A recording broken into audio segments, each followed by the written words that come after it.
Hello guys, welcome to Campus Life.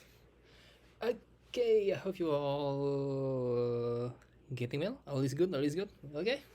Today I'd like to continue my IELTS learning practice using this book which I got from Book Off. So today probably I'm gonna do the reading, but I just only read the passage. Is it true? The pronunciation is passage or passage? I don't know. Please correct me. So this is the reading passage 1, question number 1 to 14, academic reading module.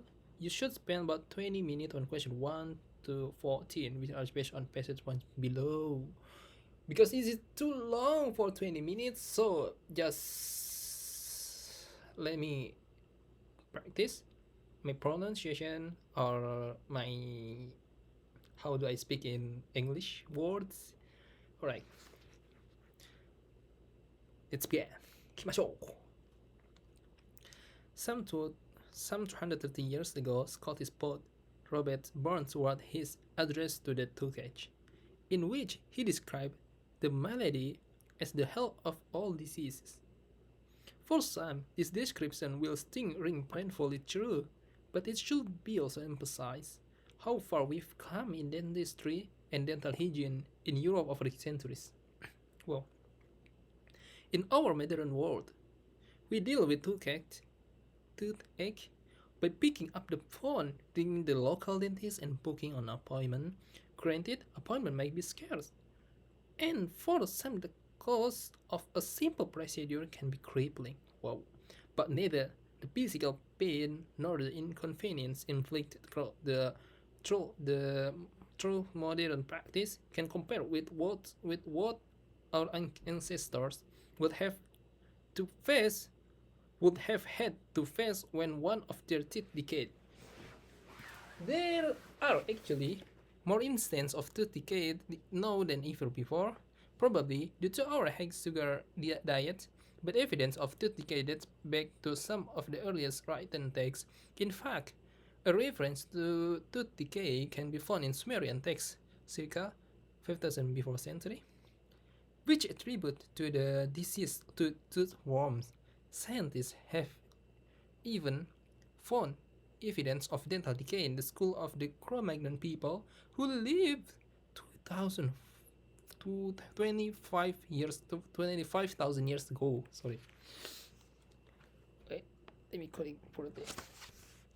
When you consider the oral hygiene practice of the past, it's surprising that we don't have more instances of the ancient tooth decay. The common toothbrush, for example, was patented in 1857, and the collapsible tubes of toothpaste, which were introduced in the 1890s, didn't become popular until the early 90s, early 18th, how to say it, 1900s. Prior to this, most people either rinse their mouths with plain water or sometimes vinegar, which any modern dentist will tell you is highly acidic and can weaken your tooth enamel. Others use fried stick or cloths to remove food particles from between their teeth. Occasionally, it's in conjunction with primitive forms of toothpaste consisting of pulverized brick, cocoa, and other dubious ingredients. Even after the invention of the common toothbrush, there were still separatist responses in what was seen as proper dental hygiene. The book Rules of Etiquette and Home Culture, for example, which was published 1899, advocate to use of toothbrush with stiff bristles, which we know not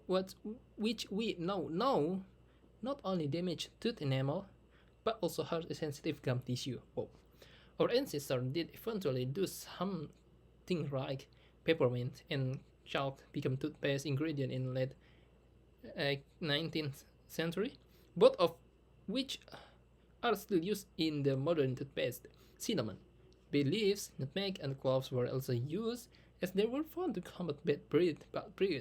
The world's first dental society, the American Society of Dental Surgeons, was formed in 1840, and by 1896, not only had the manufacturing process of silver fillings been standardized, but the X-ray had also been adapted for use in dentistry by G.V. Black and Edmund Kells. Still, modern dentistry was in its infancy for most of the 18th and the beginning of the 19th century. And for the average person, the only solution to teeth decay will be extraction. 5 minutes. The process being much more painful and less sterile than it's today. As a renowned dentistry historian and Academy of General Dentistry spokesperson Eddie Curtis explains, such procedure will be performed somewhat informally by barber surgeon using tourniquets, wow, and a tool that resembles a ratchet wrench. Barber surgeon didn't just remove teeth; they also doled out detrimental advice on how to care for teeth and relieve toothache. Suggestion for intense. The patient picked their gums with the beak of an osprey bird. In addition, the practice of sending one's teeth to wealthy people in exchange for a major amount of money wasn't uncommon in the Victorian era. Human teeth were preferred choice of the production dentures to in 40, and the teeth of the cattle was used. Took the trouble of having teeth removed with pliers and with no anesthetic may seem alarming and incredibly unwise to modern readers. For many poor Victorians, including children, this was often one of the few ways to provide for themselves or their families. Thankfully, dentistry rapidly developed in the 20th century with the emergence of tools as composite fillings, reclining dental chair, and of course penicillin. Even inventions not directly linked to the dentistry dog change, such as the invention of electricity, which allowed dentists to use electric drills. The last 3 or 4 generations have been the first in the history of humanity to live all their life with the majority of their teeth intact. A trend set to continue as advance in dental health continue to 21st century. Next time you get a toothache so distracting you feel like you can't concentrate, remember this. Had you been born just 100 years ago, the result of tooth decay will have been much more serious. Thank you. Okay, the question is, uh, man, yes, no, not given. Toothache was once described as the hell of this by English dentists. No, this is by the Scottish. Our ancestors' diet were better than us. This is just probably because in the passage number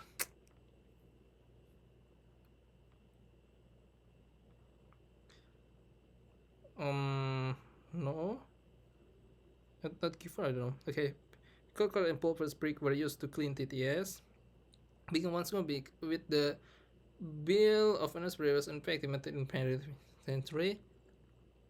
Not given.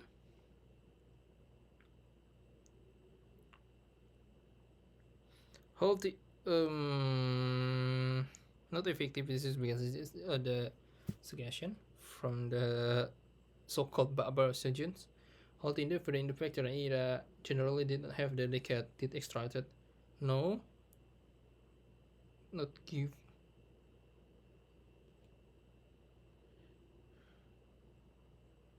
Recent years have been drop in fashion that hit wrong. No, man. Alright, let's see the answer. Wow. Okay, number 1 is no, because the two case was when described because by Scottish.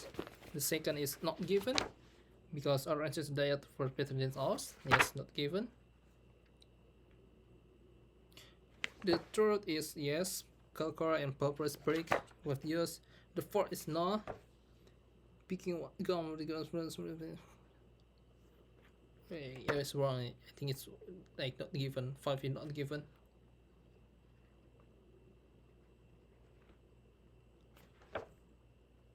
Yes. 6 is no. Okay. Thank you. That's all for today. I still have many thing long way to learn. Thank you guys for following us. Bye bye.